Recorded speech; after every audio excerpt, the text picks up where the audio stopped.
Hello সবাইকে, আসসালামু আলাইকুম। Welcome back to the channel naturally Nafisa. আমি লাস্ট ব্লগ থেকে এই ব্লগটা কন্টিনিউ করছি। আজকে রবিবার সকালবেলা আমার উঠতে উঠতে একটু দেরি হয়ে গিয়েছে। গতকাল রাতে যে সবজিগুলো পিল করে রেখেছিলাম আমি চপারে একটা একটা করে কেটে নিচ্ছি। বিটরুট দিয়ে একটা অসম্ভব মজার এবং খুবই সহজ একটা রেসিপি দেখাচ্ছি। প্রথমে অল্প একটু তেলে আমি রসুনগুলো ভেজে নিয়েছি, তারপরে এই যে বিটরুটগুলো দিয়ে দিলাম। আমি জুলিয়ান কাট করেছি। খুবই ইজি হয়েছে চপারটা ব্যবহার করাতে। এবং ট্রাস্ট মি, এই বিটরুটের ভাজিটা মানে টেস্ট আসছিল একদম লাল শাকের মতো। আমরা কানাডায় কিন্তু লাল শাক সচরাচর পাই না, ফ্রোজেন কিনতে হয়, তারপরে বাংলাদেশি গ্রোসারি দোকানে যেতে হয়, সেখান থেকে নিয়ে আসতে হয় এবং অনেক সময় কোয়ালিটি ভালোই থাকে না।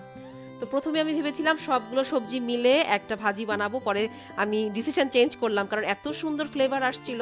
পরে আমি একটু আর তেল নিয়ে একটু চিংড়ি মাছ আর একটু পেঁয়াজ দিয়ে দিলাম। ওই যে আমি একদম এক্স্যাক্টলি লাল শাকের মতো করে রান্না করব।